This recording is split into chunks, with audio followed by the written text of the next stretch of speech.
Bum, ha, bum, ha. There we go. She's got a smile and it seems to me reminds me of childhood memories. Bow, bow, one day reckon I can sing high like that. Yeah, I can sing high. That's good stuff. If you don't know where that little snippet is from, then you are missing out on one of the funniest movies of our time. Yep. Step Brothers, check it out. It changed the game of comedy. Changed the game. Yeah, it's freaking hilarious.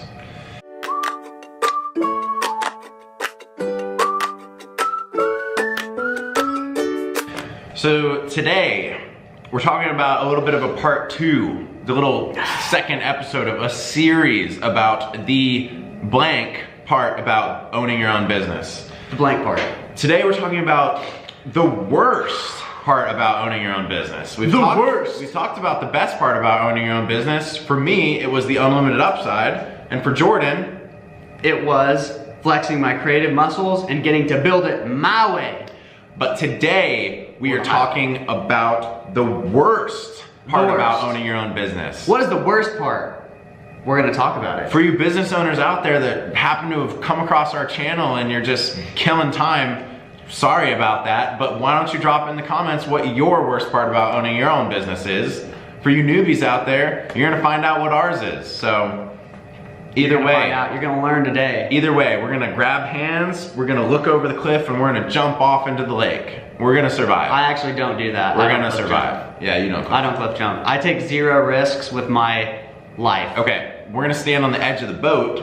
It's a 2-foot drop in the middle of the lake. I don't do lakes. Do that either. If I have aqua socks, I might, because then the fish can't bite my feet. Listen, man, it was one time that I got you onto a sandbar. You guys, one time. Seth is a lake rat, and he convinced me to go to the lake with him. This was a couple years ago, and I don't like being in the lake water. And it's my first time wakeboarding. I finally get up and I ride for like, 2 minutes, and then my legs give out. You were doing great. I was doing good, and I stop, and I think I fall, and I let go of the string, and Seth pulls back around, and I'm taking off the wakeboard board, and I'm like kind of floating there because I have a vest on, and I feel something under my feet, like a massive thing under my feet, and I was like, holy crap, and I lift my feet up, and Seth gets closer, and I just start seeing like mud under the water scattering everywhere, like freaking Godzilla. I swear Godzilla was underneath me because I stood on his freaking head. And so I'm like, Seth, there's something in the water. Can you see something? And he was like, no. I'm like, well, how deep does it say it is? Because I swear there's something underneath me, man. Dude, you're like, I just kicked a fish. Yeah. I just kicked a massive fish. And Seth's like, dude, it's impossible. It's like 30 feet down right now. And I'm like, oh my gosh, dude, I swear. And there's something underneath me. Well, I go ahead and put my feet down one more time. I was standing up in the middle of the lake. It was like 4 feet. It was not the middle of the lake. We were in a cove. We were in a cove, deep in the cove. Deep in the cove, in the middle of the lake. We were still like 100 yards out from like dry shore, but I was standing in the middle of the lake, and that's the kind of stuff that can scar a person. I legit thought I was standing on a gigantic sea turtle, megalodon, Godzilla. Man, I can remember the terror. I remember standing up and being like, okay, it's just land. Yeah. But literally standing in the middle of the lake is also scary, because it's like, what if I fell right here and broke my neck? What if I stumble? What if I fall? Today, we're talking about the worst part about owning your own business. Jordan, would you like to start us off? I would love to start us off. So guys, this didn't take long for me to think of the worst. So for me, the worst part about owning your business is, and this is what I wrote, you're no longer just you. You are your company, and your company is you. And let me tell you about why that sucks. Everything you do from when you start a company is a direct reflection on your company. And everything that your company does that's great or bad is a direct reflection on you. Now, let me give an example here. Okay. We have a sticker of our company on our car. If I drive like an a-hole or cut somebody off and they honk at me, my first thought is, crap, they're gonna think of periwinkle now because they see the sticker on the back of my car. Yep. And that is a crappy feeling. Yep. If I ever am mean to anybody in my life or make any kind of enemy and they find out I own periwinkle, they could potentially single-handedly bring down my business because they have a problem with me. Or at least attempt to. And that is scary, and that sucks about when you start your own business, because you're always having to think you're no longer you anymore. You're no longer just a part of a family. You're a company, and your company is you. So when you have employees going out and stealing stuff, not that we've had that problem, but companies do, steal from your customer or lie to somebody or show up and make somebody feel uncomfortable, guess what? That's you that did that. Yep. Because it's your company, it's your responsibility. Yeah, I was literally at Unicorn Club in Tulsa, Oklahoma. If you happen to make it to Tulsa, check the place out. Very fun place to grab a drink and go dance a little bit. They don't actually have like unicorns in stables and stuff? No, but they do have unicorn theme. It's aggressively unicorn themed. Sweet. I can't get Jordan to come out with me. But anyways, besides the point. Sitting there at the bar, about to order Miller Lite, taking it easy, and this girl next to me is like looking at me.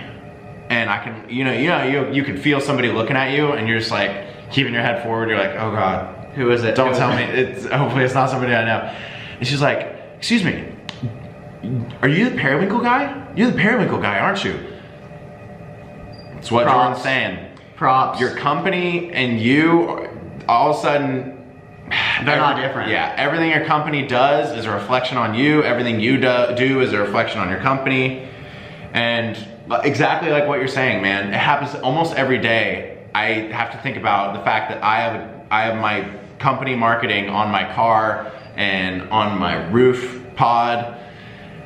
And you gotta think about that. Yeah. If you're driving, I drive fairly aggressively. Yep. Your company is you. I mean, think about these big companies like Uber had problems with their owner and CEO. Yeah. If an owner of a big company like is involved in some sort of sex scandal, people don't think about that person as a bad person. Now they think of their company. Oh, this company is built on bad morals. Because that's our human nature. Like, this person created this company, therefore, if that person is rotten, their company is rotten. I'm no longer gonna use their company. Yeah. It's just, it's logical. I get it. I think that way. Why shouldn't everybody else? Yeah.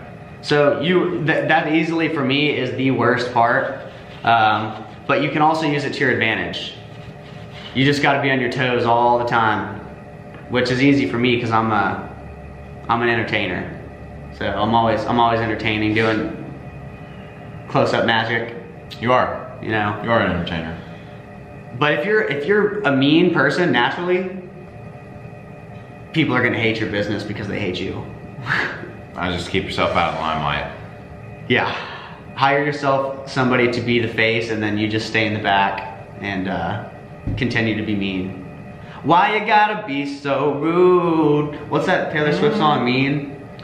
She has a song called Mean. Yeah. Why you gotta be so mean? Yeah. You guys really have no idea how many songs we know. A lot. A lot. A lot. Regardless, yeah, that's my worst part. Seth. I was gonna ask. I mean, we've talked enough about being your business and your business being you is the worst part for me. Yeah. What is the worst part about owning your business for you? The single worst part. So for me, it is very simple. Very easy for me to come up with this. It's gonna be boiled down into 2 words. Administrative workload. Administrative workload. When you own your own business, and maybe this is just my experience because this is kind of my responsibility, your taxes become very complicated. You have to do accounting now. If you happen to sell things, guess what? Oh, you get to track what you buy, you get to track inventory, you get to track your markup, and you have to pay sales tax on those things. And guess what? It's not just one rate. It varies on the zip code that you're selling those things in. Thanks, government. Thanks for making this easy for us. You guys want us to be compliant, but you make this a freaking nightmare. Not to mention that the website we have to use to pay these things is an absolute disaster. Disaster. We're about to get put on some watch lists. No, I agree with you, man.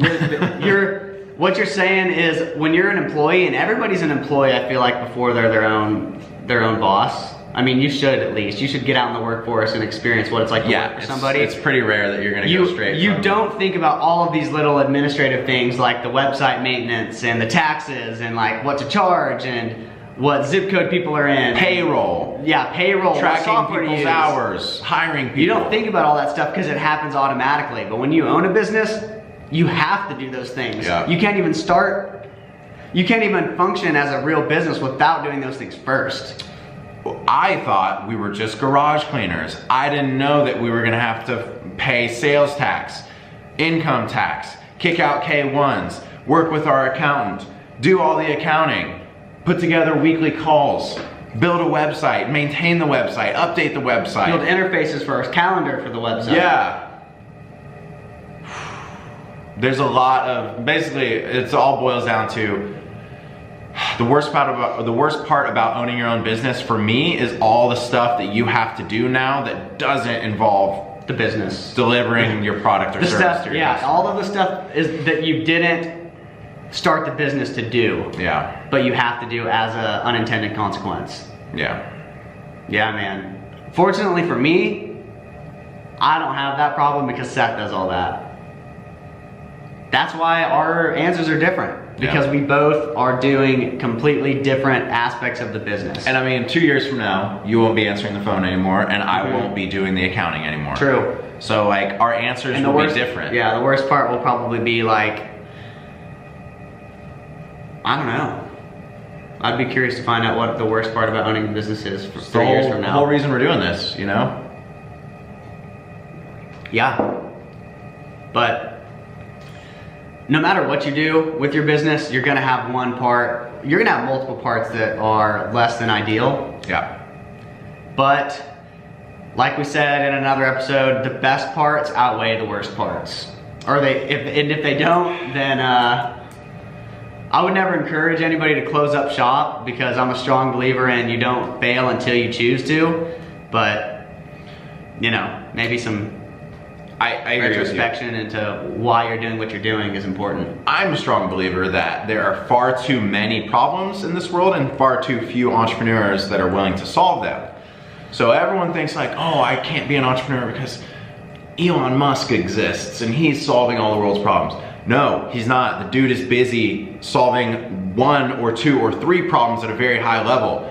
The world needs more entrepreneurs to go solve other problems. But that's all just to say that the administrative workload, for me, the worst part about owning your own business is far outweighed by the best part about owning my own business is the unlimited upside.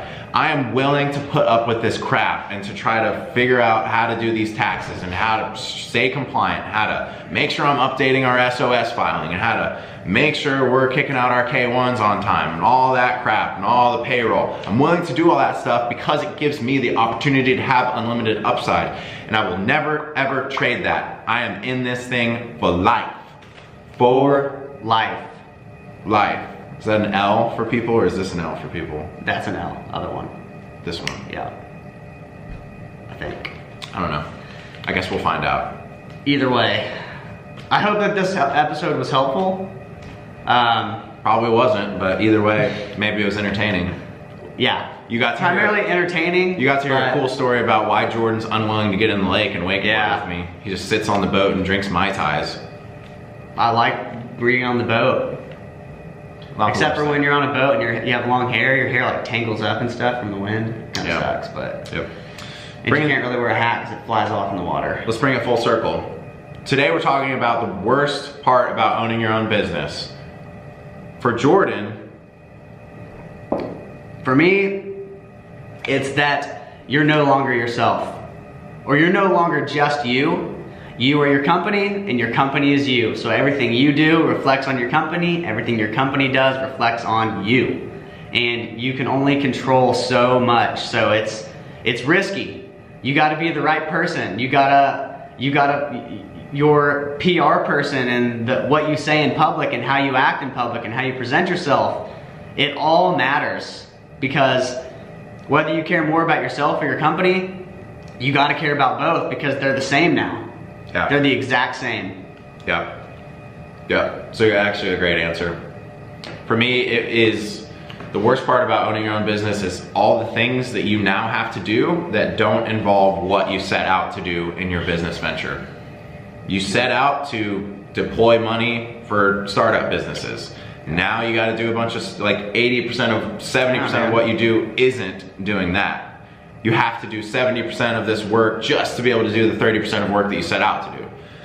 It's like being a pirate. Like being a pirate sounds like it'd be awesome, but then you gotta wear eyeliner, you gotta drink rum all day, you get scurvy. Like, I'd love to be a pirate, but all the things that you have to do that come along with being a pirate don't necessarily sound fun to me. I mean, I do them, but it's just, you know, I'd rather just be a pirate and not do those other things like eyeliner and rum. But that being said, But it's worth it to be a pirate. Never had Pirate's Booty, the snack, it's a chip, right? No, it's Pirate's Booty. The booty is like their treasure. No, there's like a snack out there called Pirate's Booty, Oh, I don't know. it's like corn puffs or Never heard of it. I'm the wrong person to ask. Either way, that's all we have for you today. We hope you enjoyed this.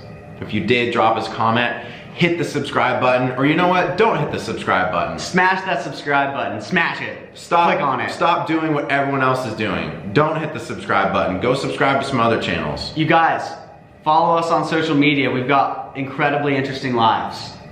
On Instagram. Should we get a Twitter I account? feel like that's a stretch. No.